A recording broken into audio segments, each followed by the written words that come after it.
Assalamualaikum dan selamat sejahtera. Yang berusaha Puan Norma binti Abu Hassan, Pengetua SMK Pasir Gudang 3.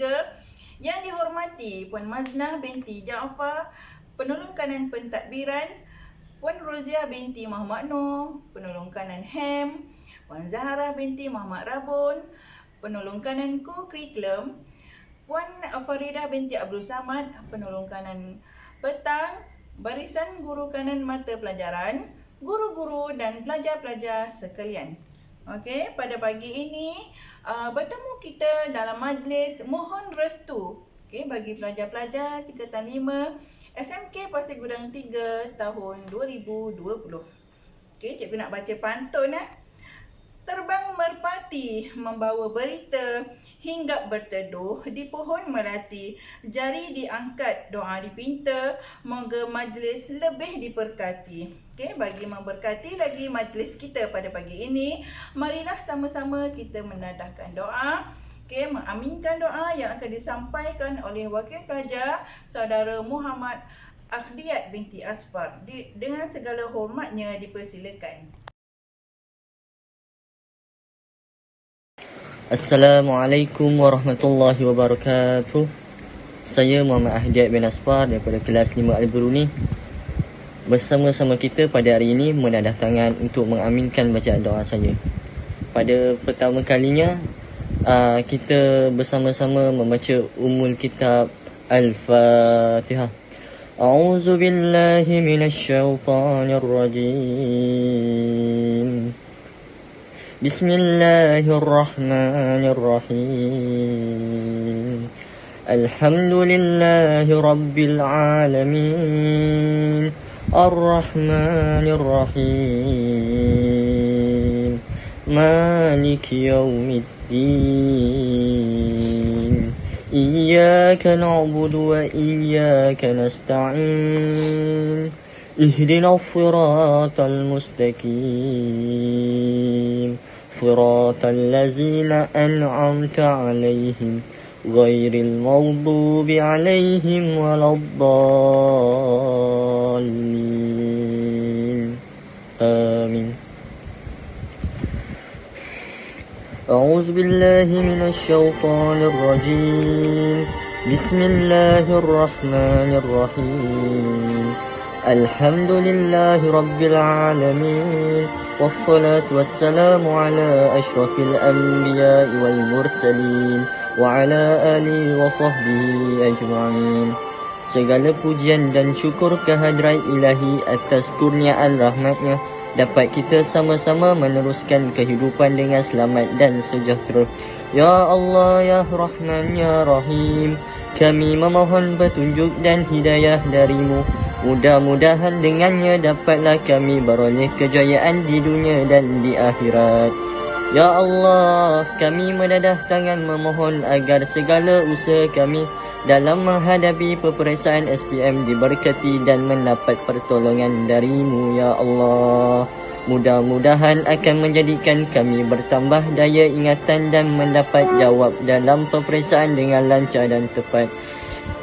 Allahumma ya akramal akrimin. Kami juga memohon agar segala ilmu yang kami pelajari selama ini dapat dimanfaatkan dalam kehidupan yang akan datang untuk kesejahteraan diri, keluarga, masyarakat dan negara.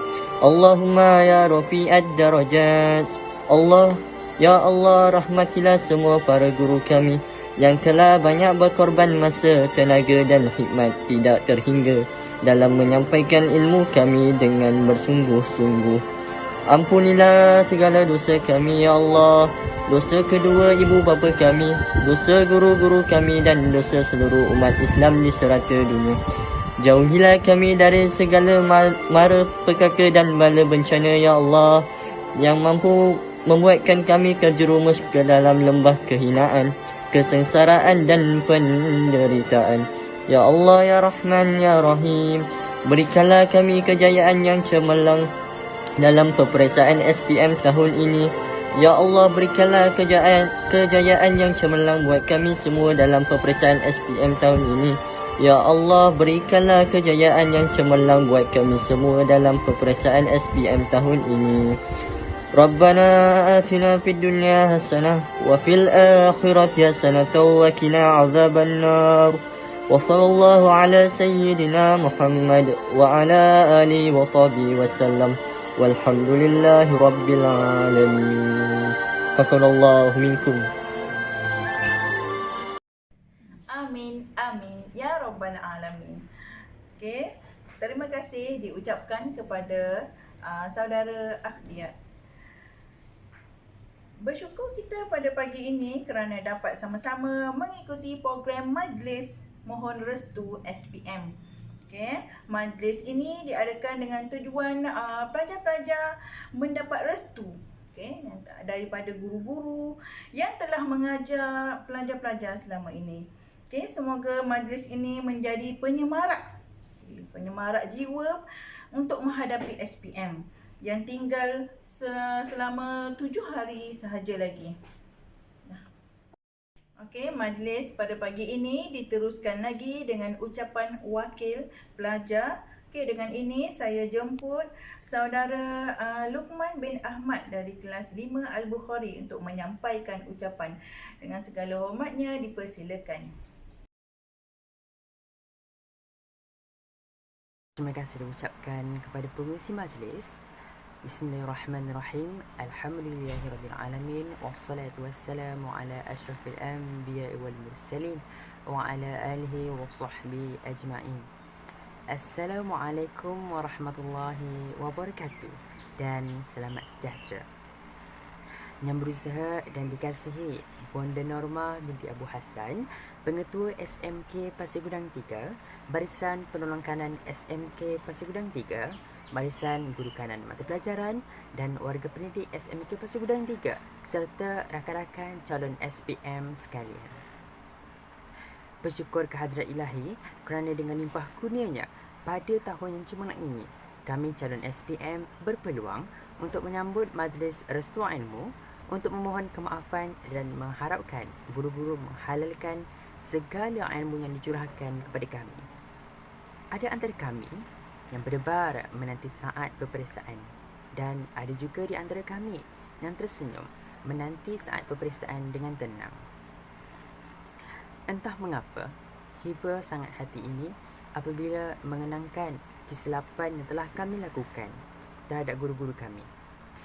Kami mengharapkan doa restu yang ada dalam lubuk hati guru-guru yang pernah dan mendidik kami agar merestui ilmu dan perjalanan kami dalam menghadapi peperiksaan SPM pada minggu hadapan. Kami juga berharap guru-guru sekalian memaafkan segala tingkah laku dan kekasaran tutur kata kami sepanjang kami menuntut ilmu.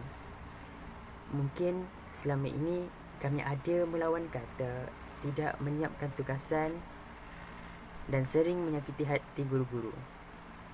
Kami tahu ada dalam kalangan guru-guru yang tersinggung akan sikap kami yang menyakiti hati. Sesungguhnya dengan hanya doa dan restu guru-guru sahajalah akan membantu kami untuk berjuang di dalam dewan peperiksaan itu nanti. Serangkap saja bagi guru-guru yang dikasihi. Cikgu, kini kami di penghujung waktu membilang detik-detik penentu. Kami dambakan restumu, halalkanlah usaha dan ilmu. Cikgu, beribu halangan telah kau lalui melayani keletah putera-puteri anak bangsa yang tak pernah kau benci. Namun bersungguh jua engkau sampaikannya. Semua ilmu di dada kau curahkan semua.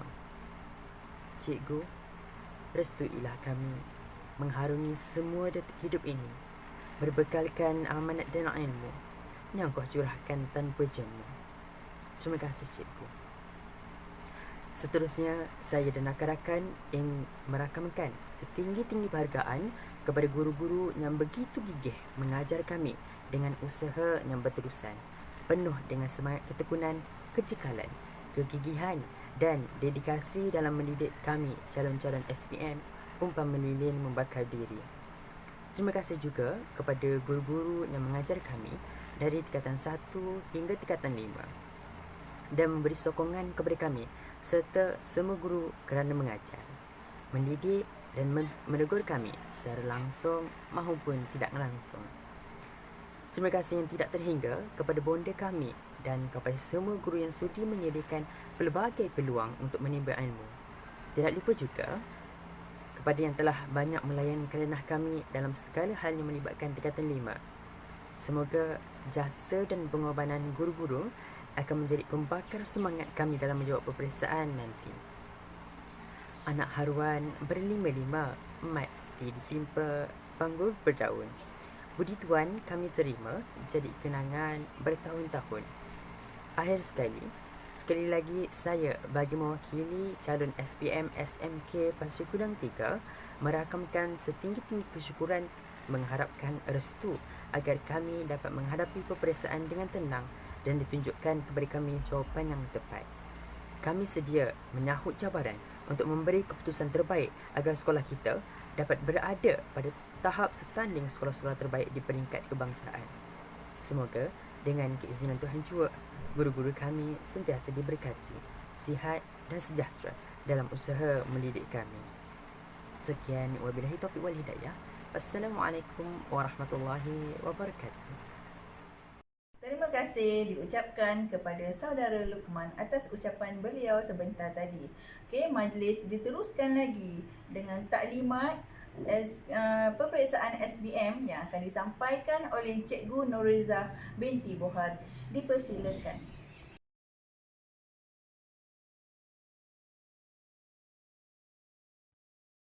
Assalamualaikum warahmatullahi wabarakatuh dan selamat sejahtera. Saya Cikgu Noriza Bohari selaku Setiausaha SPM bagi SMK Pasir Gudang 3 ingin memberi sedikit taklimat berkaitan dengan perjalanan SPM 2020 yang akan berlangsung bermula 20 Februari 2021. Okey, sebelum itu diminta semua pelajar mengeluarkan buku catatan untuk mencatat beberapa perkara penting yang akan cikgu sampaikan. Okey, keperluan yang perlu dibawa calon ke dalam dewan atau bilik peperiksaan adalah yang pertama, kad pengenalan diri ataupun pengenalan diri bagi yang bukan warga negara seperti pasport dan sebagainya. Okey, yang kedua, tisu basah atau sanitasi tangan ini adalah digalakkan, tidak wajib bagi sesiapa yang hendak membawanya ke dalam dewan atau bilik peperiksaan. Okey, seterusnya, jika peperiksaan berlanjutan pada sebelah petang, diminta semua pelajar yang beragama Islam membawa sejadah dan telekong bagi pelajar perempuan. Seterusnya, yang ketiga, alat tulis yang lengkap tanpa dimasukkan ke dalam bekas pensel iaitu diikat dengan menggunakan getah perlulah dibawa selengkapnya mengikut kertas jenis-jenis kertas peperiksaan. Contohnya adalah penggunaan pensel 2B bagi JOB. Apa dia itu JOB adalah jawapan objektif bermakluman atau perkara yang biasa kita dengar adalah kertas OMR yang ada A, B, C dan D tu.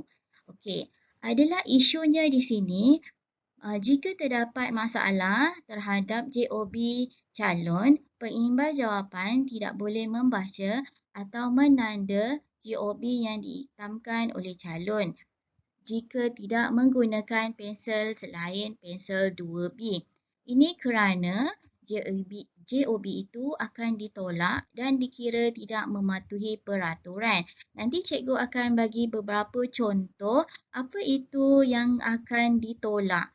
Okey, status di sini jika JOB anda ada masalah, kertas mata pelajaran tersebut akan dibatalkan. Semakan keputusan selepas keputusan dikeluarkan boleh disemak tetapi dikenakan bayaran dengan RM100 bagi setiap mata pelajaran oleh calon. Okey, di sini cikgu akan terangkan apa dia kesalahan-kesalahan yang tidak patut calon lakukan. Okey, contohnya yang pertama, jika calon menggunakan pen ketika menjawab dalam kertas JOB. Ini adalah kesalahan yang paling besar. Okey, contoh kesalahan yang lain, ada ruangan-ruangan yang diisi oleh pengawas tidak perlu diconteng atau dicatat. Okey, selain daripada itu juga, contoh lain, kertas JOB anda dilipat.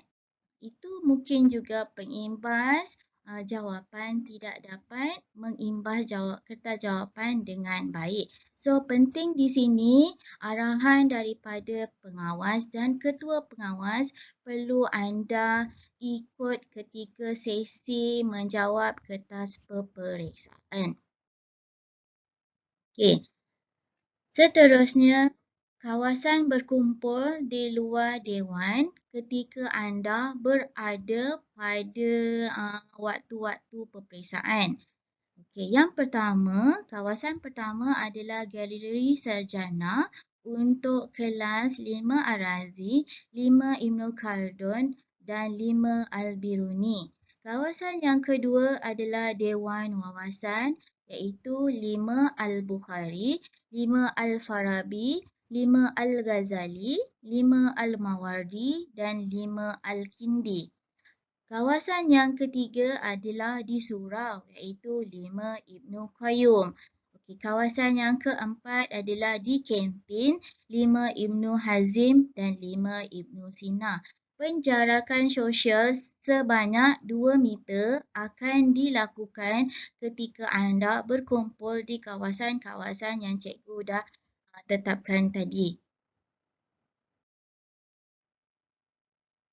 Okey, semasa peperiksaan, sebelum peperiksaan berjalan, iaitu semasa anda berkumpul di tempat-tempat kedudukan tadi, satu borang deklarasi saringan COVID-19 akan disediakan oleh pihak sekolah dan anda perlu lengkapkan setiap hari peperiksaan dan akan diserahkan kepada guru bertugas dan seterusnya guru petugas akan menyerahkan kepada ketua pengawas SPM untuk mengesahkan diri anda sihat dan terhindar dari sebarang penyakit termasuk penyakit COVID-19 ini.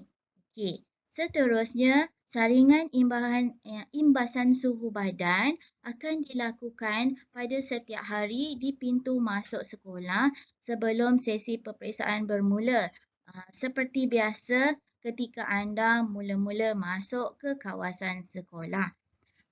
Jika calon yang mempunyai suhu badan 37.5 darjah Celsius dan ke bawah serta tidak bergejala dibenarkan masuk ke dewan atau ke bilik peperiksaan. Ini tiada masalah. Anda diisytiharkan sebagai sihat. Okey, calon yang mempunyai suhu badan melebihi 37.5 darjah Celsius tidak dibenarkan masuk ke dalam kawasan sekolah dan hendaklah mendapatkan rawatan di klinik atau hospital kerajaan untuk mendapatkan surat atau dokumen pengesahan tahap kesihatan diri.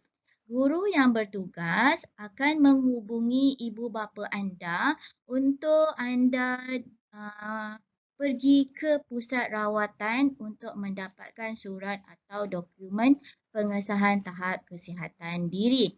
So, diingatkan sekali lagi, pastikan anda memberi nombor telefon terkini ibu bapa kepada guru tingkatan atau saya sebagai setiausaha peperiksaan. Jelas ya? Okey, seterusnya ada 3 tahap pengurusan calon iaitu yang pertama kita lihat di sini adalah pengurusan calon bergejala. Bagi calon yang menunjukkan gejala awal COVID-19 sama ada mengalami demam, suhu badan melebihi 37.5 darjah Celsius, batuk, selsema, sakit tekak atau sesak nafas, keadaan ini dikesan sebelum hari peperiksaan. Apa yang perlu anda lakukan adalah calon perlu menghubungi pihak sekolah dan mendapatkan rawatan awal di klinik atau hospital untuk mendapatkan surat dokumen pengesahan tahap kesihatan diri bagi menduduki peperiksaan. Jika doktor membenarkan anda untuk hadir peperiksaan, jadi datanglah seperti biasa dan cikgu akan tempatkan di bilik-bilik khas yang telah disediakan. Okey, jika calon dikesan pada hari peperiksaan mempunyai gejala awal COVID-19 ini, calon akan terus ditempatkan di bilik isolasi COVID dan pihak sekolah akan memaklumkan kepada ibu bapa anda untuk tindakan seterusnya. Ini adalah bagi pengurusan calon yang bergejala. Okey, seterusnya yang kedua, bagi calon yang diarahkan kuarantin, hendaklah apa tindakan yang perlu anda lakukan adalah yang pertama sekali, calon perlu menghubungi pihak sekolah. Jika calon diarah kuarantin sebelum hari peperiksaan bermula, calon hendaklah menjalani kuarantin dan hanya akan menduduki kertas peperiksaan yang berbaki selepas tamat tempoh kuarantin. Sekiranya tempoh peperiksaan telah tamat, calon dibenarkan menduduki kertas peperiksaan yang akan dijadualkan semula selepas habis fasa yang pertama ini. Okey, yang kedua, calon diarah kuarantin semasa hari peperiksaan. Okey, jika guru ataupun petugas peperiksaan mendapat maklumat anda dikehendaki kuarantin, apa yang perlu anda lakukan adalah calon dibenarkan meneruskan peperiksaan pada hari tersebut dan seterusnya untuk hari-hari yang seterusnya anda tidak dibenarkan untuk kembali ke sekolah untuk menghadapi peperiksaan sehingga tempoh kuarantin itu tamat. Jika tempoh kuarantin anda tamat selepas peperiksaan SPM berjalan, anda akan dibenarkan menduduki kertas peperiksaan yang akan dijadualkan semula. Okey, yang ketiga, ini adalah bagi pengurusan calon yang disahkan positif COVID-19. Apa tindakan yang perlu anda lakukan adalah yang pertama, seperti biasa, anda perlu menghubungi pihak sekolah. Okey, yang pertama, calon disahkan positif COVID-19 sebelum hari peperiksaan. Calon hanya akan menduduki kertas peperiksaan berbaki selepas sembuh. Sekiranya tempoh peperiksaan telah tamat, calon dibenarkan menduduki kertas peperiksaan yang akan dijadualkan semula. Okey, calon disahkan positif COVID-19 semasa hari peperiksaan. Contohnya, kami mendapat panggilan telefon daripada pihak KKM. Anda telah disahkan positif COVID-19. Apa yang perlu kami lakukan? Ketua pengawas peperiksaan hendaklah memindahkan calon yang disahkan positif COVID-19 ke bilik peperiksaan khas. Pada hari tersebut, anda dibenarkan untuk menyelesaikan semua kertas peperiksaan yang akan berjalan. Okey. Seterusnya, calon akan menduduki kertas peperiksaan yang berbaki selepas sembuh. Sekiranya tempoh peperiksaan telah tamat, calon dibenarkan menduduki kertas peperiksaan yang dijadualkan semula seperti biasa, seperti juga calon-calon kuarantin ataupun calon-calon yang bergejala yang mempunyai surat pengesahan doktor tidak membenarkan untuk menduduki peperiksaan. Seterusnya, besarlah harapan kami untuk anda hubungi pihak sekolah jika terdapat kes-kes yang 3 jenis yang cikgu sebutkan tadi. So, perlulah hubungi yang pertama, guru tingkatan anda. Yang kedua, setiausaha peperiksaan iaitu Cikgu Noriza Bohari. Nombor telefon 018-6679-874. So, cikgu berharap semua pada saat-saat getir ini hendaklah menjaga kesihatan, perlukan kuarantin di rumah jika perlu dan terus fokus dengan peperiksaan SPM yang akan berjalan tidak lama lagi. Sekian, terima kasih. Semoga berjaya untuk semua calon SPM 2020. Sekian, terima kasih.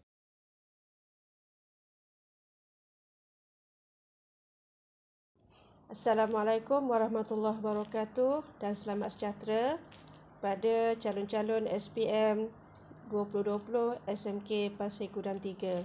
Saya Puan Roziah binti Muhammad Nur, penolong kanan hal ehwal murid SMK Pasir Gudang 3, mengambil kesempatan ini untuk menyampaikan beberapa pesanan peringatan kepada semua calon SPM 2020. Perkara yang pertama adalah tentang pakaian. Sepanjang tempoh peperiksaan, semua calon SPM 2020 hendaklah memakai uniform sekolah lengkap. Kepada pelajar lelaki, pastikan anda memakai tali leher yang terkini warna hijau. Pakai tali pinggang warna sama dengan seluar. Tali pinggang hijau, seluar hijau. Untuk murid perempuan, pastikan pakaian anda selesa, tidak singkat, tidak ketat. Perkara seterusnya, sekiranya anda hanya mempunyai satu pasang sahaja pakaian sekolah, baju, seluar atau kain, uruskanlah dengan baik supaya tidak menimbulkan kesukaran untuk ke sekolah pada hari berikutnya. Perkara yang kedua, dari segi penampilan. Untuk murid lelaki, pastikan rambut telah digunting dengan kemas pendek seperti yang ditetapkan oleh peraturan sekolah. Bersihkanlah wajah anda daripada kumis, misai, janggut, jambang. Tunjukkanlah ciri-ciri murid sekolah yang sepatutnya.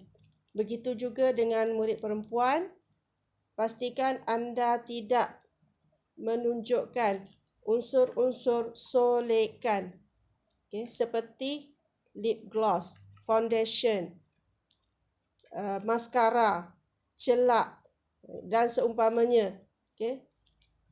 Datanglah ke sekolah sebagai murid sekolah untuk menduduki peperiksaan. Perkara ketiga adalah berkaitan dengan larangan sepanjang tempoh peperiksaan. Larangan pertama adalah setiap murid, terutamanya murid lelaki, jangan sekali-kali mencuba mencuri peluang untuk merokok.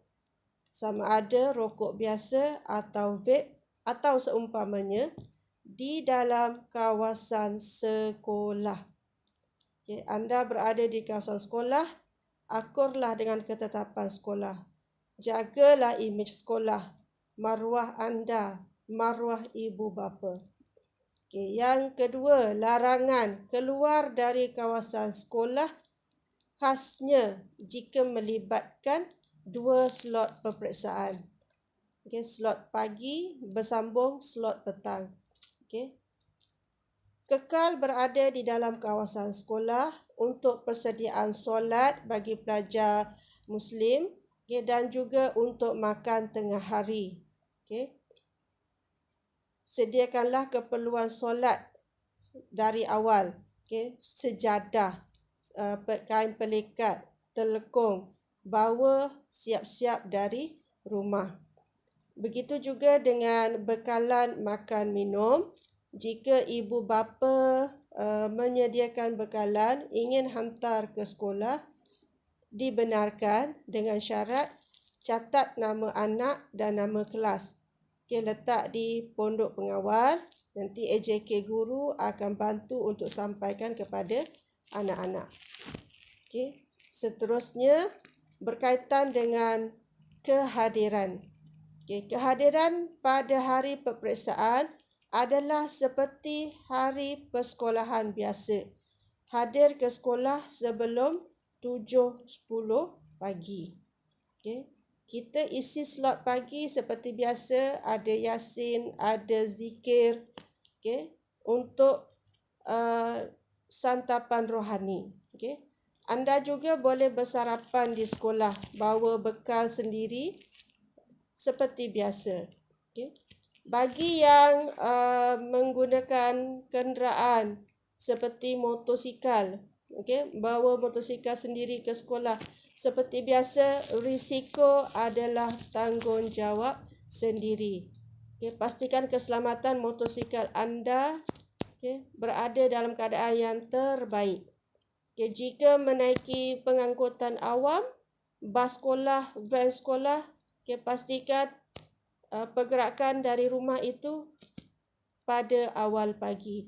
Okey, elakkan kelewatan sebab akan mengganggu emosi anda untuk menghadapi peperiksaan. Perkara seterusnya adalah tentang pemulangan buku teks. Ini melibatkan murid-murid yang masih lagi memegang buku teks yang dipinjam. Okey, buku teks hendaklah dipulangkan selepas tamat peperiksaan pada hari yang sama. Okay, sebaik saja anda keluar dari dewan atau bilik peperiksaan, segera serahkan buku berkenaan kepada AJK guru buku teks untuk urusan pemulangan. Itu sahaja daripada unit hal ehwal murid. Saya mengucapkan selamat maju jaya, selamat menempuh peperiksaan. Semoga kejayaan yang cemerlang menjadi milik anda semua. Sekian, terima kasih.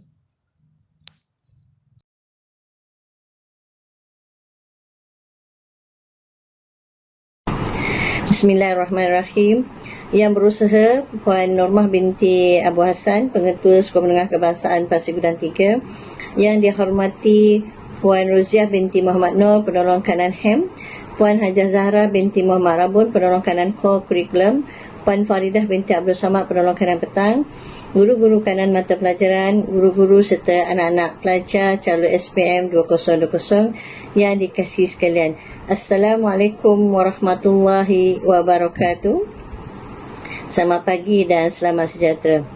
Alhamdulillah, hari ini tanggal 15 hari bulan Februari, dengan kerjasama unit bimbingan dan kaunseling, pihak sekolah menganjurkan program mohon restu kepada semua calon-calon SPM. Dan sebenarnya program mohon restu ni adalah acara rutin setiap tahun, tapi untuk tahun ni kita buat mengikut norma baharu. Jadi untuk anak-anak pelajar, untuk program mohon restu kali ini kita buat 2 slot. Slot yang pertama ialah pagi ini daripada pukul 8 hinggalah dalam pukul 9 lebih kurang, melibatkan taklimat-taklimat daripada kaunselor, daripada unit peperiksaan, daripada pihak pentadbir untuk peringatan kepada anak-anak.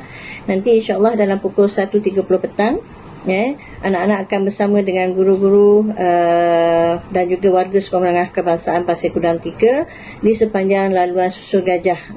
Jadi di situ adalah sesi mohon restu yang terakhir. Saling maaf memaafkan, insya-Allah. Jadi hari ini sebenarnya cikgu telah menyediakan slide sebagai panduan kepada anak-anak, takut terlupa. Jadi slide ini cikgu akan kongsikan kepada anak-anak dalam grup kelas dan juga kepada ibu bapa sebagai panduan persediaan sepanjang tempoh peperiksaan dan juga sebagai tips untuk peringatan kepada anak-anak supaya tidak lupa, insya-Allah. Jadi perkara yang pertama yang perlu anak-anak tahu yang sebagai peringatan, iaitu hari ini tanggal 15 hari bulan 2, jadi peperiksaan pada 22 hari bulan 2. Jadi anak-anak ada lebih kurang dalam 6 hari sahaja sebelum menduduki peperiksaan yang sebenar.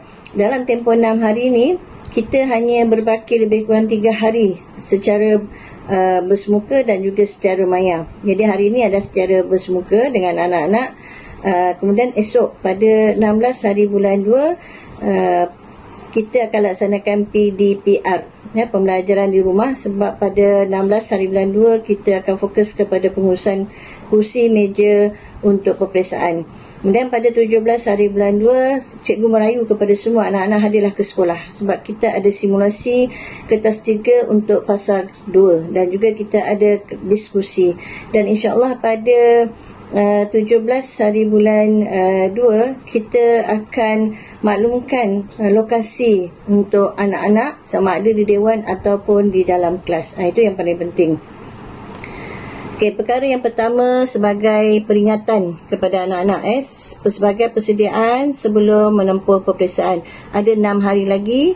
Dia bukan bermakna 6 hari ni yang terlewat, tetapi 6 hari inilah fokus. Maknanya anak-anak boleh kejar masa ni, insya-Allah. Kalaulah kita kejar masa, insya-Allah masa akan bersama kita. Tapi kalau kita buang masa tidak akan hadir bersama kita. Jadi paling penting, walaupun 6 hari yang ada, 3 hari yang ada, 1 hari yang tinggal berbaki, yang paling penting yang pertama ialah pohon masih lagi ada ruang untuk anak-anak ulang kaji pelajaran. Jadi cikgu cadangkan masa-masa yang sangat sesuai untuk anak-anak ulang kaji, iaitu masa yang pertama ialah pukul 9 malam sehinggalah pukul 11 malam. 2 jam yang diambil masa tu fokus betul-betul, bukan baca buku lagi tapi buat latihan. Buat latihan, baca buku, baca nota poket dan sebagainya. Kemudian masa yang kedua ialah pada pukul 4.30 pagi hingga pukul 5.30 pagi. Jadi masa ni adalah masa yang sangat sesuai sebab dalam keadaan sunyi, tidak ada gangguan, insya-Allah dia punya serapan kefahaman tu lagi tinggi, insya-Allah. Okey, yang kedua ialah masa untuk tidur. Jadi setiap pelajar perlu ada masa tidur lebih kurang 5 hingga 6 jam untuk satu hari. Sebab tu cikgu cadangkan paling lewat tidur ialah pada pukul 11 malam sebelum nak bangun pukul 4.30 pagi. 11 malam. Jangan pula kamu tidur pukul 12 malam, pukul 1 pagi kerana mungkin kerisauan tu tahap tinggi. Tak apa, benda tu yang dah lepas. Tapi untuk persediaan peperiksaan, tidur pastikan mencukupi, itu pukul 11 malam tu dah cukup, insya-Allah. Yang tiga, waktu rehat yang mencukupi supaya kamu tak stres. Kamu perlu rehat, kamu juga perlu bermain, main games. Kemudian kamu perlu juga lihat suasana di luar. Tapi tolong jaga SOP. Pergi pasar ke, pergi Maidin ke, pergi Econsave ke, pergi pusat bandar ke. Tapi yang paling penting, tolong jaga SOP. Dan sebenarnya cikgu galakkan dari saat-saat macam ni tak payah keluar rumah. Kuarantinkan diri sendiri dalam rumah, dalam bilik. Semua orang faham, mak ayah pun akan faham, insya-Allah. Dan pengurusan masa yang keempat ialah beribadah lah. Kita sebagai orang Islam, dan bukan Islam pun dia ada cara beribadah dia sendiri. Jadi kepada anak-anak Muslim, pasti jaga 3 perkara. Perkara yang pertama ialah solat 5 waktu, cukup daripada subuh sampailah pada isyak. Kalau inilah saat-saat kita menjemput, kita mengharapkan Allah membuka pintu hati kita, memberi rahmat kepada kita. Kalau tak sembahyang, kita tidak ada talian hayat dengan pencipta. Kemudian solat sunat duha, bukannya waktu periksa kamu keluar nak minta izin solat duha, tapi sekarang ni lah, biasakan, terapkan solat sunat duha. Pukul berapa? Pukul 8 pagi, pukul 9 pagi dan sebagainya. Kemudian bangun malam ataupun bangun tengah pagi, itu buat solat sunat taubat, solat sunat hajat dan juga tahajud. Tadi cikgu cadang kamu bangun pukul 4.30 pagi, tapi mungkin kamu boleh bangun awal pukul 4 pagi. Setengah jam yang pertama sebelum kamu ulang kaji tu, kamu boleh buat solat sunat taubat, hajat dan juga tahajud. Tutup dengan solat sunat witir. InsyaAllah doa banyak-banyak di situ supaya Allah membuka pintu hati awak. Doa banyak-banyak di situ, semoga sepanjang minggu peperiksaan tu awak dikurniakan tubuh badan yang sihat, ingatan yang kuat, dikeluarkan segala apa yang kamu belajar, apa yang kamu buat sepanjang tempoh peperiksaan. Jadi cuma cikgu nak doakan, cikgu cuma mengharapkan bila kamu doa, janganlah doa untuk diri sendiri sahaja. Doa untuk rakan-rakan yang akan meneruki peperiksaan, doakan untuk ibu bapa dan juga doakan untuk cikgu-cikgu semua. Jadi mudah-mudahan doa tu, kamu doa pada orang, doa tu semua akan melantun semula pada diri kamu sendiri, insya-Allah. Cuma cikgu nak bagi peringatan, pada minggu-minggu peperiksaan, selepas solat subuh jangan tidur. Itu sangat kritikal, sangat bahaya. Sebab cikgu khawatir kalau kamu tidur, kamu akan terlajak dan mungkin kamu akan masuk ke kawasan sekolah akan lambat lah. Sebab kita ada fasa-fasa masa yang telah ditetapkan. Itu perkara yang pertama. Perkara yang kedua. Ini sebagai peringatan. Perkara yang kedua sebagai peringatan. Beg sekolah. Saya percaya, terutamanya kalau anak-anak perempuan ni, beg sekolah ni macam-macam jenama. Ada ikut hari mungkin. Hari ni beg A, beg B, beg C. Tapi cikgu nak ingatkan kepada kamu semua, pada minggu-minggu peperiksaan gunakan satu sahaja beg. Ini penting supaya apa sahaja peralatan dalam beg tu tidak tertinggal. Bila tertinggal, kita tak akan benarkan anak-anak pelajar balik rumah. Kita terpaksa hubungi ibu bapa untuk ambil peralatan tersebut. Mungkin kalau ibu bapa dah pergi kerja, dia nak balik rumah ambil masa. Jadi akan menimbulkan keresahan dan menyebabkan rasa tak senang ketika menjawab peperiksaan. Jadi apa yang perlu ada dalam beg? Yang pertama IC. Kad pengenalan. Itu yang pertama. Yang kedua, mesti ada jadual waktu peperiksaan. Kenapa mesti ada jadual waktu peperiksaan? Supaya kamu boleh rancang persediaan sebelum menghadapi kertas seterusnya. Kamu boleh baca, kamu boleh ulang kaji, kamu boleh susun masa dengan baik. Kemudian yang ketiga, apa perlu ada dalam beg ialah alat tulis. Ada pen, pen mesti pen mata bulat, bukan pen dabat cair. Sekurang-kurangnya sediakanlah dalam 3 ataupun 4 batang pen yang berwarna hitam lah. Kemudian pensel. Dan pensel ni saya nak ingat kepada anak-anak pelajar, hanya dibawa ke dalam dewan peperiksaan yang melibatkan kertas objektif sahaja. Jangan anak-anak pelajar tulis jawapan esei karangan gunakan pensel. Kemudian tolong bawa juga dalam beg tu mesti ada kalkulator, ada set geometri. Itu perkara wajib yang ada dalam beg. Yang ketiga, perkara wajib ada dalam beg ialah modul latihan semasa ataupun nota poket. Contohnya besok ada kertas bahasa Melayu.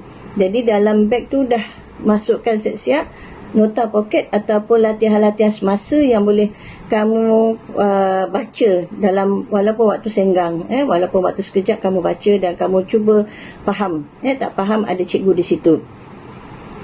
Perkara yang keempat yang perlu ada dalam beg sekolah ialah buku teks sejarah tingkatan 5. Dan kalau ikutkan jadual sejarah kertas 3 pada 25 hari bulan 2. Jadi pastikan 24 malam tu buku teks sejarah tingkatan 5 dah masuk siap-siap dalam beg, satu beg ni saja.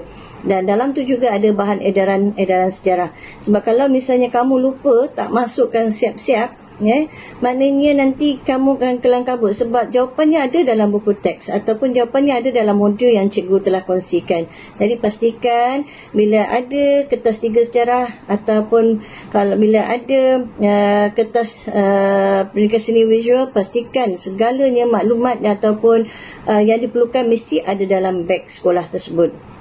Yang kelima, apa perlu ada dalam beg sekolah ialah telekung dan juga sejadah besar.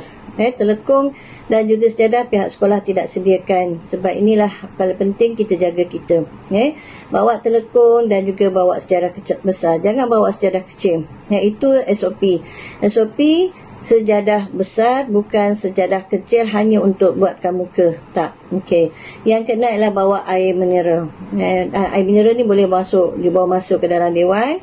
Yang paling penting botolnya tidak dibaluti oleh stiker atau apa-apa saja yang akan menimbulkan syak wasangka pihak peperiksaan. Jadi kat bawah tu saya masih lagi bagi peringatan jangan tidur selepas solat subuh. Perkara ketiga yang ingin saya ingatkan kepada anak-anak pelajar ialah persediaan pada hari peperiksaan. Pada 22 hari bulan 2, 23 hari bulan 2 sampailah 25 hari bulan 3. Persediaan hari peperiksaan. Yang pertama, hadir ke sekolah jam 7 pagi. Jangan datang sekolah 7.30 pagi.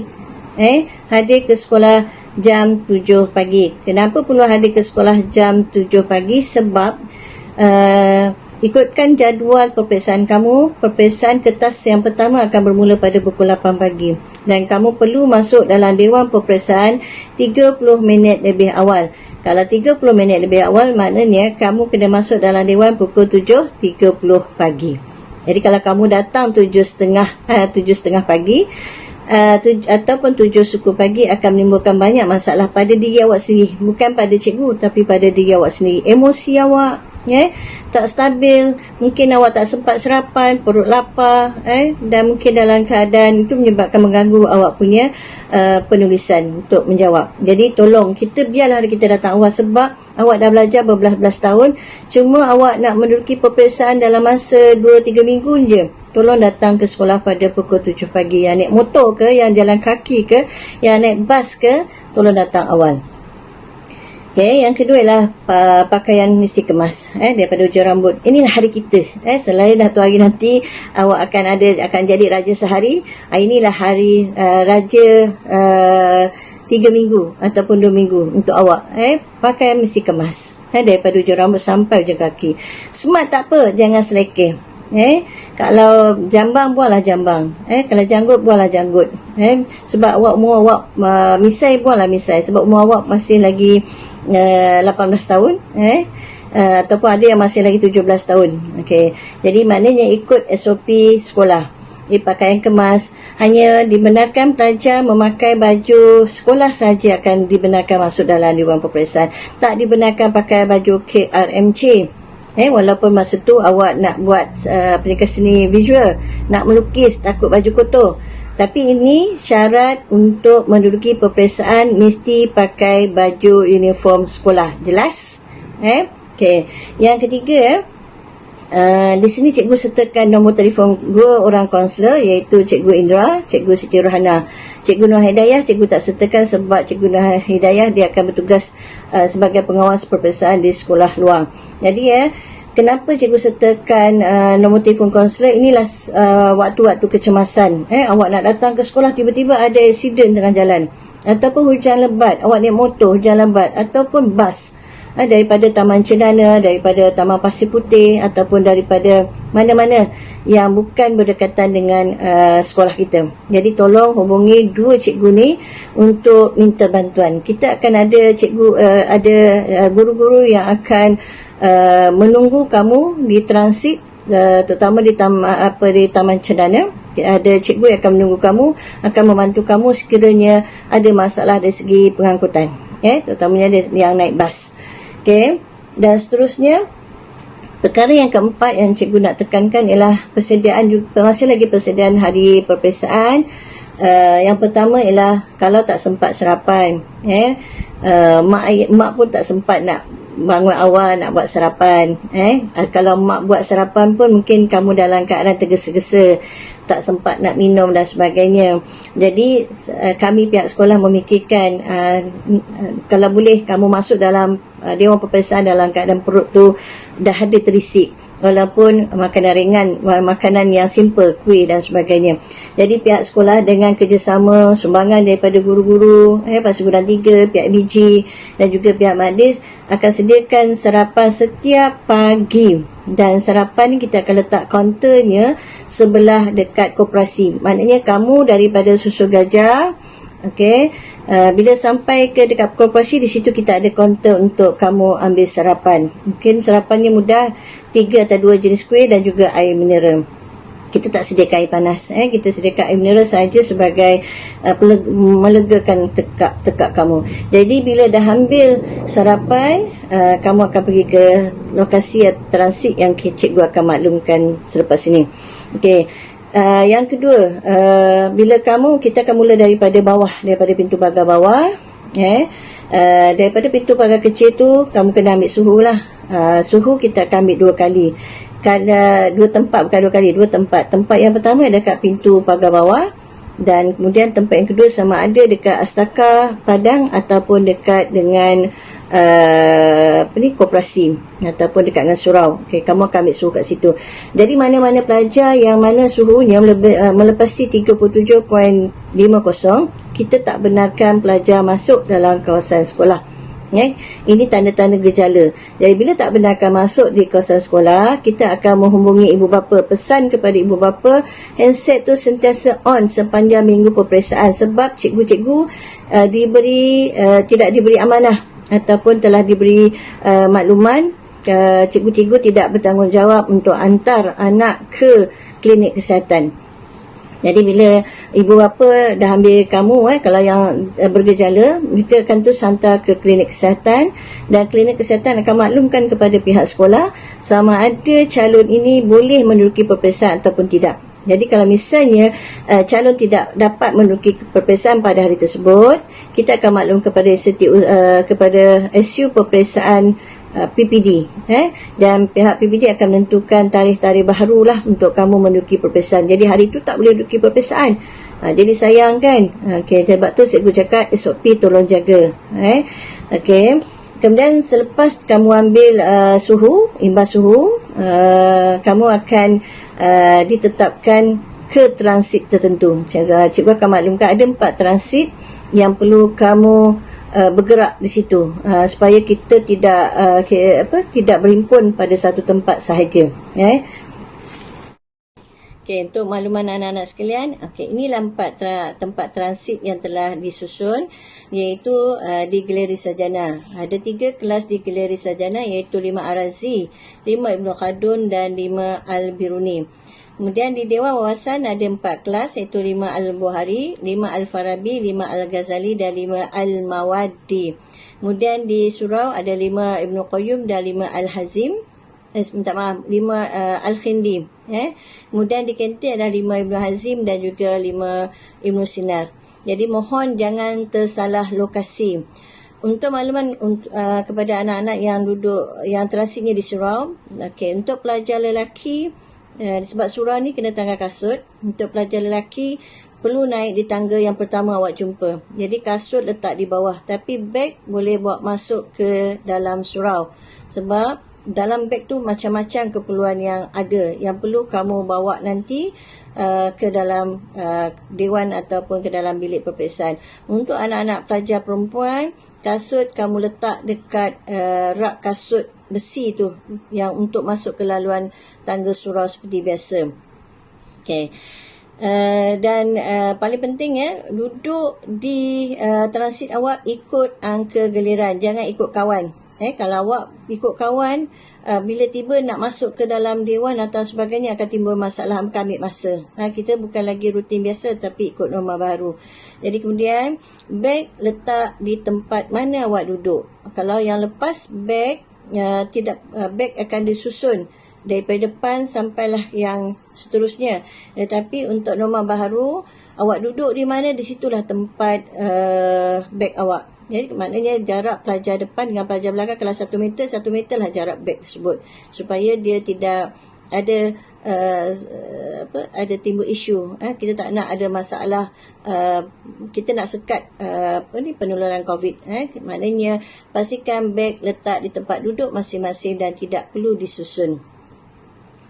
Seterusnya, apa pentingnya lokasi transit? Lokasi transit sebagai tempat untuk persediaan kamu sebelum masuk ke dalam dewan, tempat rehat kamu, tempat makan kamu dan juga tempat solat kamu. Di mana kamu duduk, di situlah kamu rehat. Di mana kamu duduk, di situlah kamu akan solat. Jadi maknanya pelajar yang duduk dekat Galeri Sarjana, di situlah kamu makan dan di situlah kamu rehat. Pelajar yang duduk di surau, beruntunglah, di situ kamu makan, di situlah tempat kamu rehat. Solat. Begitu juga dengan kantin. Di mana kamu transit, di situlah tempat kamu makan, di situlah tempat kamu solat. Cikgu nak ingatkan kepada kamu, setiap tempat kita dah sediakan tong sampah hitam. Jadi tolong buang di tempat yang sepatutnya. Jangan buang bersepah-sepah. Cikgu tak nak ada cikgu-cikgu ataupun ada pekerja swasta marah dengan tingkap kamu yang menyebabkan benda ni terhijab usaha kamu untuk lulus peperiksaan. Marah orang ni di saat-saat mereka pun penat, cikgu pun penat. Jadi bekas polistrin kamu sahaja buang dalam tempat yang sepatutnya. Okey, yang kedua, selepas keluar dewan, bagi kertas yang pertama. Kertas pertama biasanya habis dalam pukul 10.30. Jadi sila berada di tempat transit untuk persediaan kertas yang kedua atau kertas yang ketiga. Sebab ada beberapa hari melibatkan 3 kertas. Jadi habis di keluar dewan, duduklah tempat transit. Jangan bersepah-sepah, jangan nak jumpa kawan. Ini bukan masanya untuk kamu enjoy dan sebagainya. Okey, yang ketiga, sekiranya peperiksaan melibatkan di slot petang. Contohnya bahasa Melayu. Ada slot pagi dan juga ada slot petang. Okey, jadi tindakan berikut perlu kamu patuhi supaya kita boleh mempercepatkan perjalanan pergerakan kamu, waktu rehat, waktu solat dan masuk semula ke dalam dewan ataupun kelas. Okey, untuk anak-anak pelajar sekalian, inilah sekiranya inilah jadual, sekiranya ada 2 slot ataupun 2 kertas, sama ada pagi ataupun petang. Jadi ini cikgu mengharapkan kamu dapat akur dengan susunan masa yang cikgu berikan supaya perjalanan untuk kamu masuk dalam dewan peperiksaan teratur. Okey, jadi pada pukul 12.30 tengah hari biasanya kertas yang pertama akan habis ataupun kertas yang kedua akan habis. Jadi kamu akan keluar pada dewan, duduk pada tempat transit. Jadi daripada situ cikgu anggarkan habis semua pelajar-pelajar duduk kat tempat transit dan sebagainya dalam 12.45. Jadi dalam 12.45 ni murid perempuan akan makan. Kita akan edarkan, guru petugas akan edarkan makanan. Jadi awak duduk je kat situ. Ataupun mungkin ada plan B, maknanya kamu sampai je ke tempat transit, kamu ambil makanan di lokasi kamu masing-masing dan duduk di situ. Kemudian manakala pelajar lelaki, murid lelaki dia akan ambil uduk dulu. Maknanya kita supaya tak berebut-rebut. Jadi tempat uduk pelajar lelaki, cikgu tetapkan ada lebih kurang 3 lokasi. Lokasi yang pertama ialah dekat surau. Pelajar lelaki yang ada di surau, so tempat uduknya di surau. Pelajar yang berada di galeri sarjana, tempat uduknya pun juga di surau. Okey, pelajar yang ada di galeri Dewan Wawasan dan juga di kantin, tempat uduknya adalah ada 2 lokasi, iaitu di sebelah tapak Dewan Wawasan dan juga di Anjur Intelek. Okey, manakala untuk pada pukul 1 tengah hari selepas anak-anak perempuan makan, jadi pukul 1 tengah hari pelajar lelaki pula makan. Pelajar lelaki makan, jadi murid perempuan akan ambil uduk. Jadi ada beberapa lokasi yang telah cikgu tetapkan untuk anak pelajar perempuan ambil uduk. Yang pertama ialah kalau di surau, uduknya ambil di ruang bilik uduk lah kat surau. Kemudian termasuklah di galeri sarjana, ambil uduk dekat surau, dalam tempat yang tertutup. Anak-anak pelajar yang ada di Dewan Wawasan dan juga di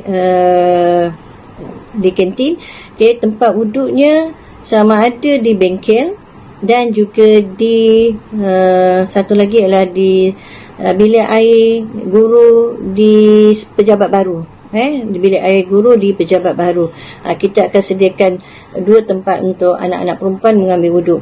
Jadi cikgu kena ingatkan pelajar yang tidak bersolat, kalau dekat surau atau kat mana-mana, jangan bising lah, jangan bercakap, jangan masa tu lah nak gelap, masa tu nak buat perbincangan. Tolong hormat, kita tak semayang, tapi kawan-kawan semayang. Mudah-mudahan kawan-kawan semayang tu dia doakan untuk kita sekali. Okey, kemudian pada pukul 1.20 petang, jadi cikgu anggarkan dia sebab mungkin dalam mungkin dalam masa tempoh peperiksaan minggu depan, mungkin waktu zuhur dah semakin lewat sebenarnya. Kalau hari ni 1.18, mungkin besok 1.20. Jadi cikgu anggarkan dalam 1.20 ni bersedia untuk solat. Jadi untuk solat berjemaah mungkin ambil masa. Nak tunggu semua yang terlibat lah. Jadi siapa yang dah bersedia, dah tiba masanya untuk semayang siap-siap. Semayang awal. Semayang di awal waktu. Jangan lagi nak bersembang dan sebagainya. Dan kemudian 1.35 dah siap, dah lipat. Ada lebih kurang 15 minit. Awak semayang ni tak lama, dalam masa 5 minit dah siap. Jadi dalam tempoh 5 minit tu awak dah lipat telekung, dah lipat sejadah, simpan, keluarkan alat tulis dengan arahan daripada guru petugas. Kemudian boleh mula bergerak ke dewan. Untuk fasa yang kedua masuk ke dewan ni, dia perlukan lebih kurang 20 minit sebelum kamu menduduki peperiksaan. Jadi kemudian untuk makan tengah hari tadi sarapan pagi kita dah sediakan dekat koperasi. Jadi untuk makan tengah hari bagi anak-anak yang tak bawa duit ataupun tak ada bekalan dan sebagainya, jangan risau. Jadi pihak sekolah dengan kerjasama cikgu-cikgu sangat penyayang. Kita buka open je, siapa nak berkongsi rezeki masing-masing berebut-rebut untuk menaja anak-anak pelajar. Jadi untuk makan tengah hari pun kita telah ditaja, anak-anak pelajar telah ditaja oleh guru-guru Sekolah Menengah Pasir Gudang 3, pihak BG dan juga pihak Madis. Terima kasih kepada cikgu-cikgu, pihak BG dan juga pihak Madis. Jadi makanan ni sesuai lah untuk alas perut, tak terlalu mengenyangkan sebab kita khawatir kalau terlalu mengenyangkan nanti awak akan berat mata, lena menyebabkan mengganggu waktu menjawab peperiksaan. Okey, yang seterusnya ialah persediaan ke kelas dan juga nak ke dewan. Nak bergerak, dah bersedia dah ni. Pukul 7, sebelum 7.30 dah bersedia nak bergerak ke dewan ataupun ke kelas. Kita juga susun pergerakan. Kita dah susun pergerakan iaitu kita tak nak berlaku kelang kabut. Okey, tolong patuhi anak-anak pelajar. Cikgu rasa, cikgu tahu masing-masing dah tak sabar. Dah lama sangat dah menanti saat-saat yang rasa macam hari-hari terakhir. Okey, untuk masuk pergerakan ke dewan ataupun ke kelas, dia akan dimulakan oleh lokasinya Galeri Sarjana. Maknanya 5 Al-Razi, 5 Ibnu Khaldun dan juga 5 Al-Biruni akan bergerak dulu. Selesai saja 5 Al-Biruni bergerak, baru kita akan gerakkan pelajar di Dewan Wawasan. Dewan Wawasan 5 Al-Bukhari, Al-Farabi, Al-Ghazali dan juga Al-Mawadi. Kemudian kita gerakkan pelajar yang berada di kantin, 5 Ibnu di kantin iaitu 5 Ibnu Hazim dan juga 5 Ibnu Sina. Jadi pelajar yang berada di surau mohon bersedia. Cikgu-cikgu kena sediakan pelajar pakai kasut sesiap, pakai stokin dah siap-siap. Baru kita gerakkan. Maknanya di surau ialah calon yang terakhir akan bergerak ke dewan ataupun ke kelas. Ikut turutan ini setiap hari supaya teratur untuk masuk dalam dewan ataupun dalam kelas. Okey. Yang kelima, situasi dalam kelas dan juga dalam dewan. Cikgu terangkan satu-satu supaya kamu faham. Kita tidak ada pengalaman. Kamu tidak ada pengalaman untuk jawab semasa peperiksaan percubaan sebab kita ada masalah tempat. Jadi cikgu nak ingatkan kepada anak-anak pelajar sepanjang menuju ke dewan peperiksaan, sepanjang menuju ke kelas, paling penting pertama beratur ikut angka giliran. Jangan nak seronok sangat sampai bertepuk tampar sepanjang laluan. Kamu pergi masuk ke dalam dewan, beratur nak ke kelas, kamu bawa nama sekolah. Sebab cikgu yang mengawas di dewan ataupun di dalam kelas adalah pengawas-pengawas ataupun cikgu-cikgu daripada luar. Kami, saya, pengetua ke cikgu-cikgu lain tidak ada di dalam kelas. Tak boleh nak menyertai kamu. Jadi tolong jaga adab. Tolong jaga nama baik sekolah. Tolong jaga nama baik diri. Jadi tolong beratur. Yang kedua, masuk hanya satu pintu sahaja. Itu pintu hadapan sekali. Kalau dalam dewan, pintu depan sekali. Bukan pintu belakang. Kalau dalam kelas pun sama. Pintu depan sekali. Kemudian bila dah masuk dalam kelas, jangan duduk. Bila dah masuk dalam dewan, jangan duduk. Berdiri dulu. Lepas berdiri, tolong jangan buat bising dalam dewan. Tolong jangan bagi emosi tak sabar kepada pengawas yang bertugas. Sebab nanti kita khawatir menyebabkan akan timbul rasa tidak seronok di hati kamu. Jadi kita buat yang terbaiklah sebab hari itu hari kita sendiri. Jadi tolong jangan bising. Kemudian yang kelima, cikgu mohon wakil setiap kelas ataupun dekat dewan berilah salam. Assalamualaikum cikgu-cikgu ataupun selamat pagi cikgu-cikgu. Kemudian baca doa. Jadi siapa yang saya bagi amanah kepada mereka yang untuk beri salam dan baca doa ialah pelajar barisan nombor 1, betul-betul dekat tepi pintu masuk meja nombor 1. Pelajar meja nombor 1 betul-betul tempat pintu masuk. Okey. Tapi kalau pelajar nombor 1 sebelah pintu masuk tu pelajar perempuan atau bukan Muslim, dia akan jatuh kepada pelajar baris 2 meja nombor 1. Okey, pelajar baris 2 meja nombor 1. Jadi saya mintalah, maknanya pelajar kita tak jangka kan. Okey, maknanya tiba-tiba kita. Jadi kena pandai baca doa lah, kena pandai baca doa. Dan itulah hari pertama mungkin kamu dilantik sebagai ketua dalam kelas ataupun dalam dewan. Kemudian kamu boleh duduklah setelah dibenarkan oleh guru pengawas. Dan kata silakan duduk. Kamu duduklah dalam keadaan, janganlah bising-bising duduk. Macam pasar malam, duduk elok-elok. Tarik kursi tu lemah lembut. Itu hari kamu, masa untuk kamu. Kemudian yang ketujuh adalah keluar dewan ikut arahan daripada ketua pengawas. Kalau ketua pengawas kata keluar dewan ikut depan. Kalau ketua pengawas kata keluar dewan barisan nombor 1 lah keluar. Biasanya barisan nombor 1 akan keluar dulu. Jadi ikut tertib. Lepas pelajar terakhir baris nombor 1 keluar, baru diikuti oleh pelajar barisan 2 bahagian belakang sekali ikut. Macam mana kamu masuk, macam itulah kamu keluar. Kalau dia kata keluar ikut pintu belakang, kamu keluar ikut pintu belakang. Dengar sahaja arahan daripada pengawas yang bertugas. Dan sebelum kamu keluar, berdiri dahulu dan ucaplah terima kasih cikgu, sebab mereka yang menjaga kamu berjam-jam. Kalau kertas 3 sejarah 3 jam nak tunggu dalam keadaan berdiri tanpa bercakap. Jadi ucaplah terima kasih dan keluar ikut barisan macam cikgu sebut dah tadi. Okey, yang keenam, masih lagi situasi dalam kelas dan juga dalam dewan. Tadi peraturan masuk, keluar. Okey, ni sekarang ni dah dapat kertas soalan. Bila dah dapat kertas soalan, buka kertas soalan, bacalah Bismillahirrahmanirrahim. Bagi yang bukan Muslim, bacalah ikut kefahaman sendiri. Dan bila baca kena soalan, fahamkan kena soalan, gariskan apa kena soalan. Kalau dia nak kata definisi, gariskan perkataan definisi. Kalau dia nak kata isu politik, gariskan isu politik. Kalau dia nak kata 5 faktor, gariskan 5 faktor. Jawab kena soalan, bukan jawab kehendak awak sendiri. Bukan jawab apa yang awak faham berdasarkan soalan, bukan yang apa awak faham keinginan awak sendiri. Jadi barulah awak dapat markah yang betul. Jadi tolong bawa pemaris dalam Dewan Peperiksaan. Kemudian yang 3 adalah rujuk cadangan masa yang diberikan. Dan setiap kertas soalan tu mungkin ada bahagian A, bahagian B, bahagian C. Setiap kertas soalan tu, setiap bahagian tu dia beri cadangan masa. Mungkin A tu 30 minit, B tu 1 jam. Jadi fokus setiap masa yang telah diperuntukkan. Jadi cikgu percaya mungkin kamu ada yang tidak ada jam. Jadi cikgu telah untuk memastikan benda ni tidak mengganggu kamu, setiap kelas kita sediakan jam. Setiap dewan, setiap bin dekat dewan tu pun kita sediakan jam. Jadi kamu boleh rujuk kepada jam yang disediakan. Yang keempat, jawab soalan yang mudah terlebih dahulu. Jangan pula kamu fokus kepada soalan yang susah. Nombor 1 tu wajib jawab, tapi awak fokus sampai setengah jam tak boleh nak fikir, tak boleh nak jawab.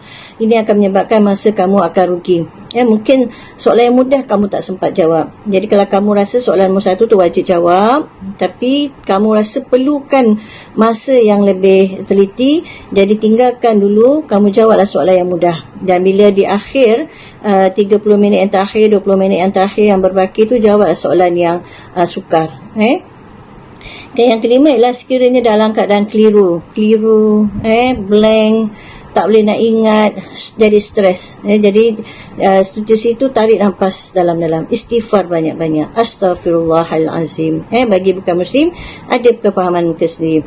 Baca 3 kul wallah, kul a'udzu birabbil falaq, kul a'udzu birabbin nas. Tolong baca, zikir banyak-banyak, selawat banyak-banyak. Tarik nafas dan fikirkan yang positif. Minda tu kena fikir positif. Aku boleh, aku yakin aku boleh jawab, insya-Allah. Dan saat yang bertenang, insya-Allah awak boleh jawab dengan baik. Positifkan minda anda. Yang keenam, jangan sekali-kalilah cikgu nak pesan kepada kamu, jangan sekali-sekali meniru. Letak buku teks, buku rujukan, buku latihan dalam bilik air. Sebab kamu pergi ke bilik air akan diiringi oleh pengawas. Jadi kalau kamu buat salah sikit, salah langkah sikit, dapat ditangkap, maknanya kertas kamu akan sampai kepada pihak lembaga. Jadi yakin kepada diri sendiri, kebolehan sendiri. Dalam dewan periksa, dalam kelas pun jangan tiru. Ikut kemampuan kamu sendiri, insya-Allah kamu boleh.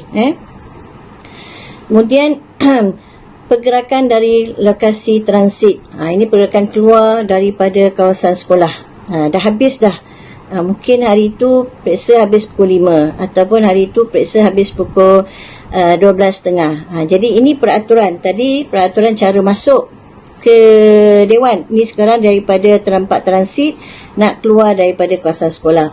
Jadi kelas yang akan bergerak awal ialah kelas yang berada di kantin, iaitu kelas 5 Ibn Hazim dan juga 5 Ibn Sinar. Kemudian diikuti oleh kelas Ibn Qayyum dan juga kelas Al-Khindi. Kemudian baru daripada galeri 5 Arazi, 5 Ibn Khaldun, 5 Al-Biruni dan akhir sekali ialah daripada Dewan Wasan. Mohon ikut SOP yang ditetapkan oleh pihak sekolah. Okey. Dan akhir sekali daripada saya, ini sebagai satu motivasi kepada anak-anak pelajar, percaya pada diri sendiri, yakin pada diri sendiri dengan usaha yang telah kamu buat, dengan usaha cikgu-cikgu, dengan usaha pihak sekolah, dengan program yang berimpak. Kita yakin kamu adalah pelajar yang terbaik. Apa sahaja yang melanda kamu hari ini, ini sebagai cabaran. Kita tak tahu. Jadi gunakan kuasa duit, DUIT. Cikgu cari dekat internet, cikgu terjumpa satu semangat yang boleh cikgu kongsikan kepada kamu ialah pentingnya duit, DUIT. Yang pertama, D ialah doa. Sebelum berdoa mesti solat. Selepas solat mesti zikir. Selepas zikir baru doa. InsyaAllah Allah akan kabulkan. Allah kata, Allah janji dia malu kalau lah anak hamba dia berdoa sedangkan dia tak memberi apa-apa pembalasan. Mungkin pada masa yang sama, pada masa serentak, pada waktu itu juga dia akan bagi jawapan ataupun tunaikan permintaan hamba dia mungkin pada hari akan datang ataupun pada di sana nanti. Itu kuasa doa. Jadi kalau awak tak berdoa, awak tak semayang, macam mana awak nak berdoa? Biasanya orang berdoa ni waktu semayang, selepas dia semayang dia akan doa. Yang kedua ialah you ni usaha. Usaha tidak biarkan masa berlalu, tidak buang masa, manfaatkan setiap minit. Macam kalau orang bekerja dia manfaatkan setiap ringgit, tapi kamu sebagai seorang calon SPM manfaatkan setiap minit. Setiap minit tu bererti untuk kamu. Sebab inilah masa depan kamu. I ialah iltizam, semangat, cita-cita perlu dicapai. Setiap orang ada cita-cita, setiap orang ada azam, dan setiap orang ada semangat yang daripada diri dia sendiri untuk masa depan, untuk buat ubah nasib.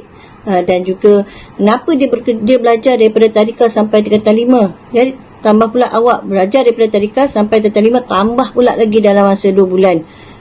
Untuk 2021 mesti ada sebab, mesti ada iltizam. Dan akhir sekali ialah T, tawakallah, berserahlah kepada Allah. Setelah kamu berdoa, berusaha, kamu bersungguh-sungguh iltizam, dan akhir sekali lepas sahaja habis menduduki SPM, mungkin dari 25 hari bulan 3 ataupun awal daripada itu, kamu tawakallah, soalan periksa kamu dah jawab, jawapan kamu dah hantar, dan bergantunglah, tunggulah keputusan mungkin dalam bulan 6 dan sebagainya. Dan daripada saya, Cikgu Maznah, sebagai penolong kanan pentadbiran, saya untuk kamu, sama ada mendapat kejayaan besar ataupun kejayaan kecil sekalipun, kamu tetap terbaik dan terpilih menempuh ujian yang sangat besar. Wabillahi taufiq wa hidayah. Wassalamualaikum warahmatullahi wabarakatuh. Selamat berjaya. Akhir sekali, marilah sama-sama kita mendengar amanat daripada bonda kita, Puan Normah binti Abu Hassan, Pengetua SMK Pasir Gudang 3. Dipersilakan Puan.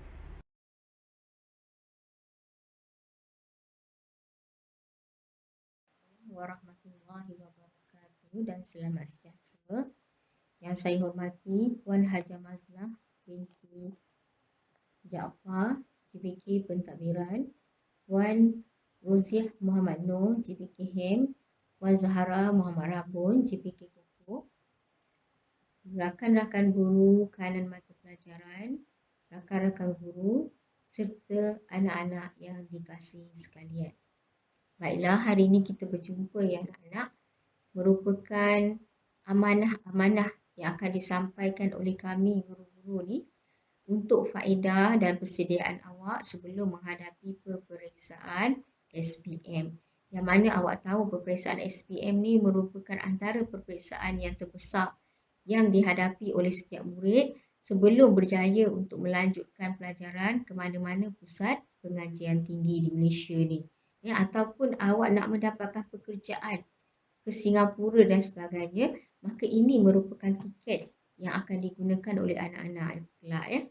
Baiklah, walaupun masa yang kita lihat ni semakin singkat sebelum tiba peperiksaan SPM tak berapa lama lagi ni, tapi sebenarnya apa yang perlu awak lihat adalah masa yang ada ni perlulah dimanfaatkan, perlu digunakan sepenuhnya untuk membuat ulang kaji ataupun untuk memenuhi dengan apa-apa keperluan awak yang awak rasa penting sebagai persediaan berhadapan dengan peperiksaan SPM. Dan jangan rasa masa ni dah tak ada lagi. Sebenarnya selagi belum tiba hari peperiksaan, awak masih ada masa untuk terus berusaha. Baiklah, saya teringat sebenarnya kisah ni masa saya mengajar di SMK Pasir Gudang 2, saya ada mengajar pelajar tingkatan 6, yang mana pelajar ni India, budaknya sebenarnya pada kelas sains, tapi masa peperiksaan SPM resultnya mungkin kurang memuaskan sebab dia ni budak aktif bola sepak. Sangat-sangat aktif bola sepak dan dia ambil tingkatan 6 sastra di SMK Pasir Gudang 2. Dan sepanjang mengambil tingkatan 6 tu pun keputusan dia tu taklah berapa bagus sangat sehinggalah peperiksaan percubaan STPM. Di situ timbul kesedaran dalam diri dia untuk belajar bersungguh-sungguh bagaimana pentingnya dia untuk mencapai kejayaan cemerlang dalam peperiksaan STPM. Dan dia belajar sampai dia rasakan waktu makan pun tak sempat. Tapi Alhamdulillah, dengan masa yang dia ada dan semangat ataupun motivasi diri dia tu nak berjaya menyebabkan dia belajar, maka akhirnya dia menjadi salah seorang pelajar cemerlang apabila keputusan STPM diumumkan. Sebenarnya anak-anak, menuntut ilmu ni sangat penting. SPM ni bukannya sebagai penamat untuk awak terus menuntut ilmu. Sebab dengan SPM yang ada, awak boleh meneruskan pelajaran untuk menuntut ilmu dengan lebih jauh lagi. Sebab apa? Kalau kita orang Islam, menuntut ilmu ni adalah satu kewajipan. Seperti mana hadis Rasulullah Sallallahu Alaihi Wasallam riwayat daripada Ibnu Majah. Dan apa yang paling penting, orang yang berilmu ni sebenarnya darjatnya akan lebih tinggi daripada orang yang tidak ada ilmu. Awak sendiri tahu kan, nak jadi doktor mesti ada ilmu. Nak jadi guru lebih-lebih lagi lah. Mesti nak jadi ilmu supaya ilmu tu boleh disampaikan kepada orang lain. Nak jadi penulis mesti ada ilmu. Nak jadi pelukis pun mesti ada ilmu. Itulah pentingnya ilmu. Seperti mana yang diriwayatkan oleh Allah Subhanahu Wa Taala, nescaya Allah akan meninggikan orang-orang yang beriman di antara kamu dan orang-orang yang diberi ilmu pengetahuan beberapa darjat. Dekat sini terbukti apa yang difirmankan Allah tu benar. Sebab orang yang berilmu tu memang dipandang tinggi. Nak jadi ahli politik, nak pandai cakap, kena ada ilmu juga anak-anak. Dan orang yang berilmu ni sebenarnya dia akan jadi takut kepada Allah menyebabkan dia beribadah bersungguh-sungguh. Dia tak buat perkara-perkara yang lara, dia tak buat perkara-perkara yang Allah murka. Dan dia akan mendapat kelebihan di dunia dan juga di akhirat. Dan banyak sebenarnya bukti-bukti yang menunjukkan bahawa ilmu ni sangat penting untuk kita. Ilmu ni sangat penting untuk kita. Contoh yang terbaik yang saya nak beri kepada awak bagi kita orang Islam. Yang bukan Islam, anggaplah apa yang cikgu cakap ni sebagai satu kisah untuk awak dengar. Dan bila orang cerita, dia kemudian nanti awak tahu, dah tahu dah cikgu Norma pernah cerita dulu ni.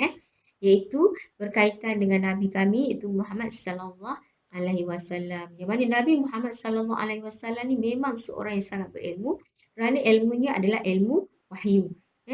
Dan beliau ni telah diiktiraf, bukan kami yang iktiraf, tapi ada seorang penulis yang bernama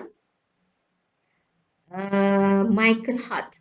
Yang mana buku dia The 100 Ranking of the Most Influential Persons in History. Dia letakkan Nabi Muhammad ni sebagai orang yang pertama, paling berpengaruh. Sebab apa? Nabi Muhammad ni sebenarnya dia ada visi, dia ada misi. Visi dia melepasi daripada hayatnya. Dan apa yang disebut oleh Nabi SAW memang benar-benar berlaku. Seperti mana Nabi pernah menyatakan tentang runtuhnya Empire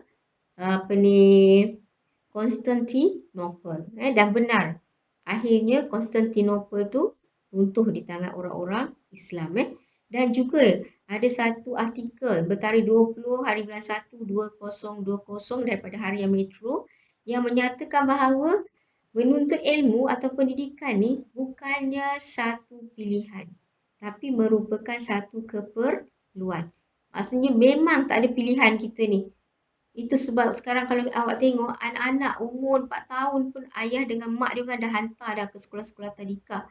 Dengan harapan anak-anak ni akan mendapat ilmu lebih awal lagi.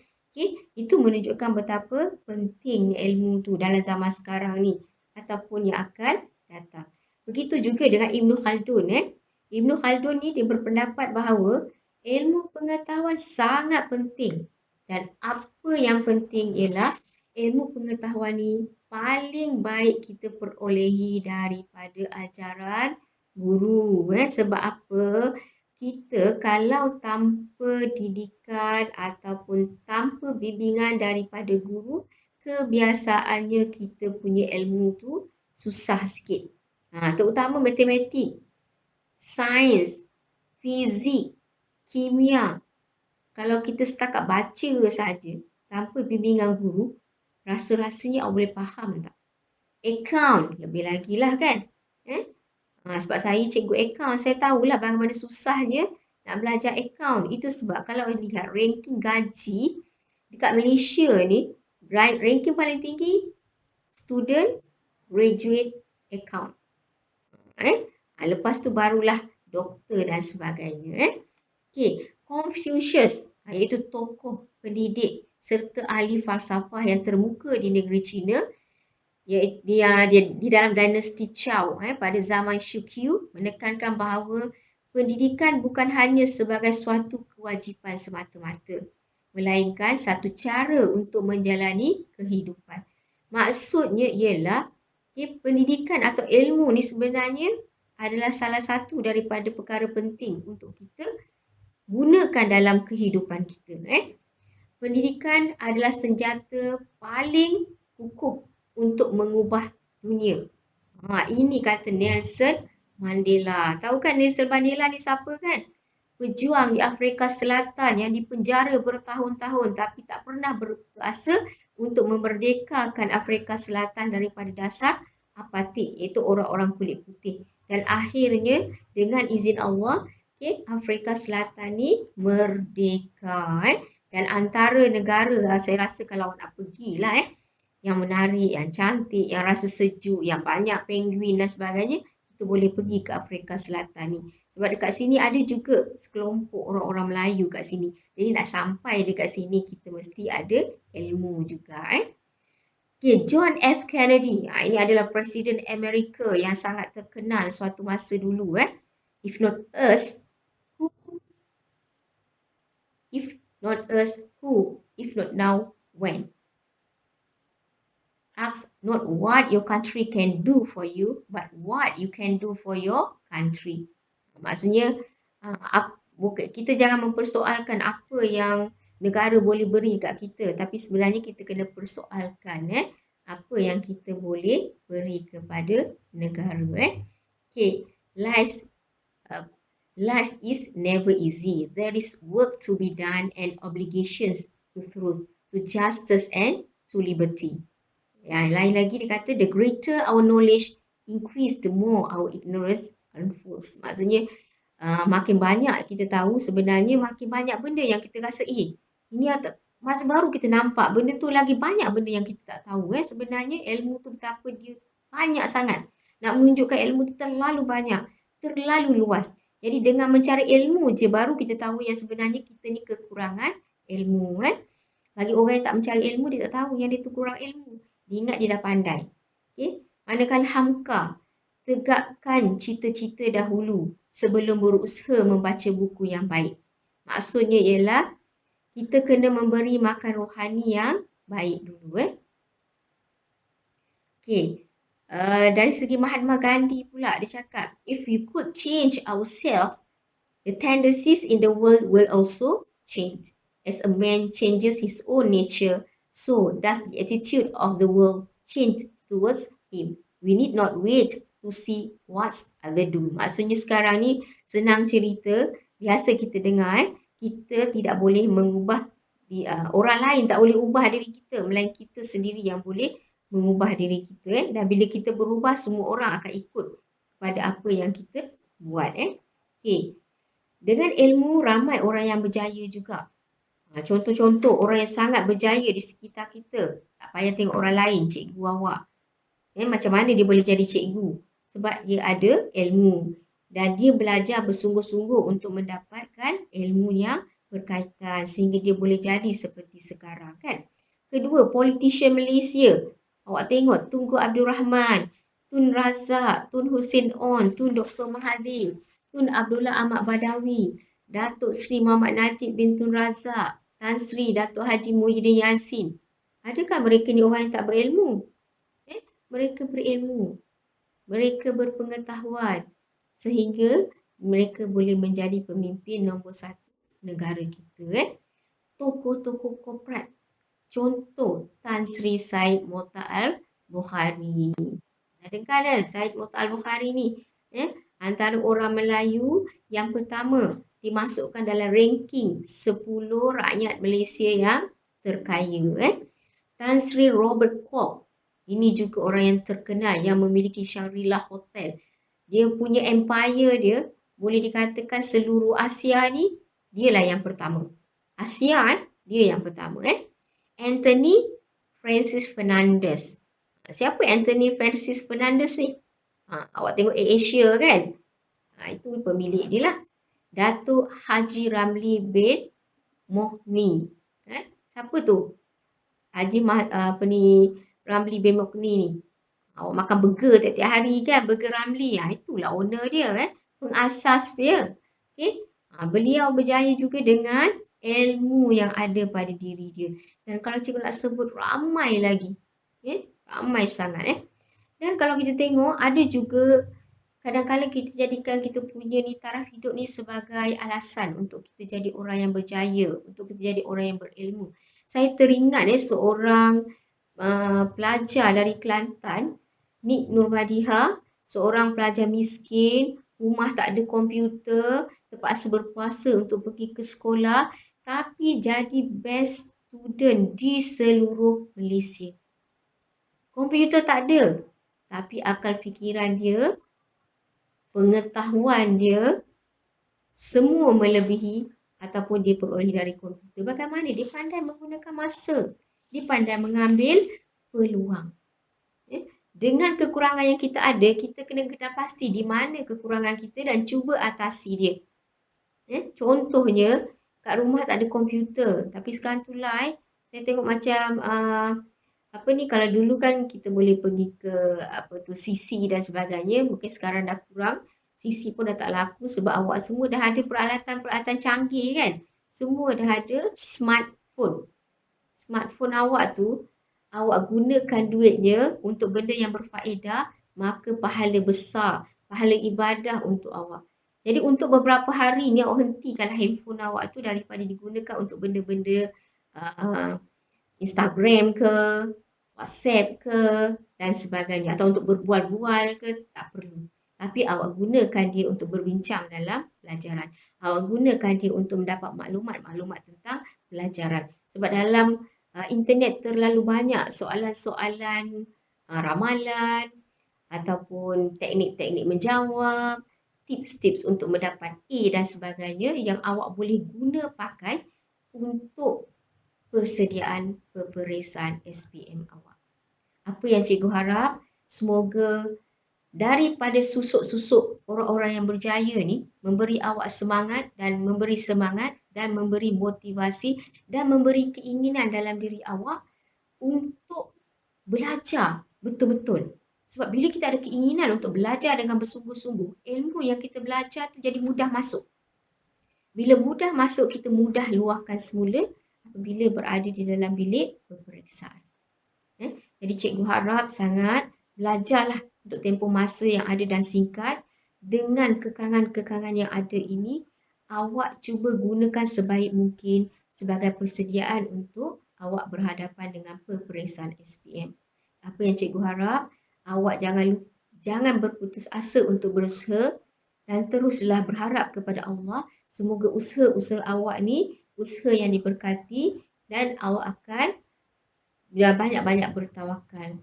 Dengan ini, semua orang boleh mencapai kejayaan. Tak kira bangsa apa sekalipun, kejayaan dan ilmu adalah saling berkait. Tanpa ilmu kita tak boleh berjaya. Jadi nak berjaya mesti dengan ilmu.